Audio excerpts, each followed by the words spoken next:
com o Bus justamente para a gente falar sobre isso tudo de informação que a Marília trouxe. Tem diversos pontos aí, né? Primeiro que personagem interessante e importante para a política brasileira é Gilberto Kassab, né? Já passou pela prefeitura de São Paulo, já foi ministro, e é essa mão invisível e muitas vezes visível da política brasileira ali que movimenta e estuda, está sempre muito atento no futuro, né? A Marília trouxe essas movimentações de agora que o Gilberto Kassab vem fazendo dentro do PSD são pensando em muito lá na frente, né? Para as outras eleições depois dessa agora de 2026. Aí, Bus, queria destacar esses dois pontos que a Marília trouxe. Primeiro, que é uma preocupação para a eleição de agora, para além de presidência, é a renovação do Congresso. Então tem essa preocupação forte, talvez entendendo que a disputa vai ficar mesmo entre o lulismo e o bolsonarismo nessas eleições de 2026 e que aí para outra eleição pode ser que uma outra direita ali consiga mais força. E em relação à disputa ali da presidência, se já nessa o Ronaldo Caiado ou quem sair aí do PSD, já que eles estão querendo alguém do PSD como a cabeça de chapa, se isso pode dividir os votos da direita, né? Afinal de contas, pode ter a Ronaldo Caiado ou alguém aí do PSD disputando diretamente esse lado da direita com o bolsonarismo, com o Flávio Bolsonaro, que, como a Marília bem nos pontuou, ontem teve o Tarcísio vindo para Brasília, visitando o ex-presidente Jair Bolsonaro, o entorno ali do ex-presidente, reforçando a importância dessa visita do Tarcísio de Freitas, e o próprio Tarcísio dizendo que ele vai por São Paulo, ou seja, ele vai disputar o governo de São Paulo e quem deve ficar aí com a presidência é o Flávio Bolsonaro. Então eu queria saber de você esses dois pontos. A renovação no Congresso, com o PSD pensando muito sobre isso, e também se o PSD colocando alguém com cabeça de chapa aí pode dividir os votos da direita contra o presidente Lula. Perfeito, Nath. O PSD hoje tem a segunda maior bancada da casa no Senado, são 14 senadores, eles não querem perder esse poder. Eles que por muito tempo nessa legislatura foram a maior bancada da casa, perderam ali para o PL agora, no final de 2025, meados de 2025, na verdade início de 2025, quando 2024 teve eleição, e aí alguns senadores saíram, Rodrigo Cunha saiu, abriu uma vaga para o PL, porque assumiu a vice-prefeitura de Maceió, então a senadora Eudócia é do PL, era suplente dele. Então o PL conseguiu avançar ali algumas casas e hoje tem 15 senadores, a maior bancada do Senado. Mas o PSD está logo atrás com 14 e o PSD não quer perder essa postura, esse posto, na verdade, de segundo colocado ou primeiro colocado como maior bancada. A gente sabe que o PSD é uma força política em crescimento exponencial, porque em 2024 foi o partido que mais elegeu prefeitos no país. Então é um partido muito grande, um partido muito forte e que é um partido que dialoga com os dois lados, tanto com o lulismo quanto com o bolsonarismo. E aí você tem, Nath, duas posições, porque é a seguinte, tem senadores e deputados lulistas dentro do PSD, mas tem senadores e deputados mais ligados ao bolsonarismo dentro do PSD.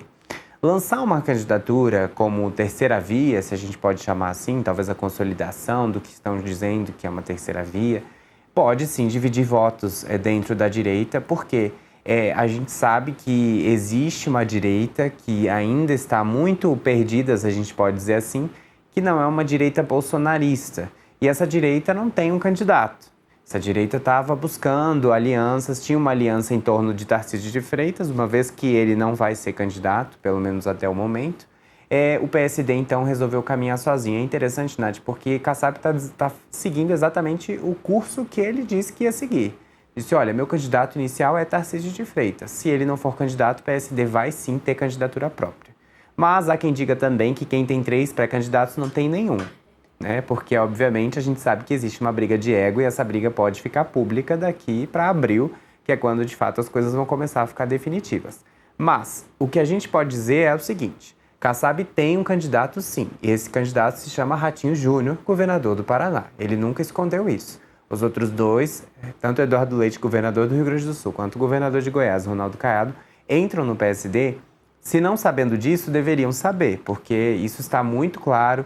Kassab já deu essas declarações mais públicas, enfáticas em defesa de Ratinho Júnior. Ele até faz a defesa de Eduardo Leite em alguns momentos, mas não é tão enfático quanto o Ratinho Júnior. E quem está na política, o que a gente ouve é isso mesmo. Olha, Kassab já tem um pré-candidato. Desde 2023 ele fala de Ratinho Júnior como nosso presidente, né? Presidente no sentido de ser candidato a presidente. Então, a ver como que Kassab vai resolver isso. E tem, claro, o olhar para 2030, porque na visão de Kassab, que é um político muito, como você disse, articulado e muito visionário em relação ao crescimento, e a gente pode dizer que ele é visionário sim, porque é um partido que só cresce, é um partido que elegeu o maior número de prefeituras em 2024, e ele está pensando em 2030 em dois cenários. Porque, primeiro, essa é a última eleição do presidente Lula. Independente dele ganhar a reeleição ou não, é a última.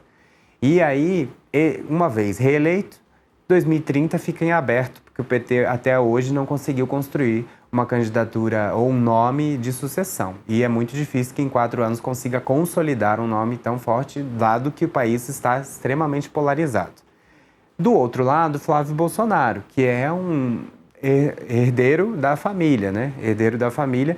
E a avaliação que se tem é que, se Flávio for eleito, aí é uma outra configuração. Obviamente, a direita vai ter que brigar também por espaço em 2030, consequentemente, trazer um candidato de oposição a essa direita que pode ser eleita em outubro.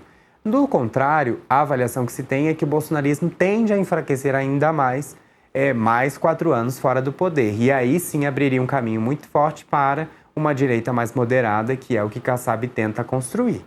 Então, é observar como é que vai ser essa relação, porque, primeiro, o Kassab tem agora a missão de, uma vez escolhido o candidato, se for Ratinho Júnior mesmo, dar prêmios de honra, se a gente pode dizer assim, a Caiado e Eduardo Leite. Eduardo Leite já tem uma sensação, e a gente percebe ele falando, tem até uma postura mais de aceitação, de olha, se eu não for candidato tá tudo bem, pode sair ao Senado pelo Rio Grande do Sul, por exemplo, ele desponta bem nas pesquisas. Ronaldo Caiado também tinha essa opção, mas está fazendo uma campanha fortíssima em Goiás pela sua esposa, né, para ela vir ao Senado. Então, é o Caiado que é o grande X da questão. E, claro, a gente está olhando também Kassab trazer essa aliança de 3 governadores, porque sim, vai focar muito na disputa do Legislativo. Não é só, como a gente vem dizendo aqui, não é só governo e oposição que estão de olho no Senado. O Centrão também está, e o PSD é uma prova viva disso. É isso. Gabriel Bus, coordenador de política aqui do Metrópolis.com, que está sempre com a gente aqui no Acorda Metrópolis para comentar essas movimentações políticas. A gente começou falando de Daniel Vorcaro e terminou falando das eleições de 2026 e tudo está bastante ligado. Todo mundo muito preocupado aí com esses andamentos das investigações do Daniel Vorcaro e, claro, dessas movimentações políticas muito focadas nessa renovação do Congresso e também desses outros cargos grandes, né? Presidência, governos. Valeu, viu, Bus? Obrigado.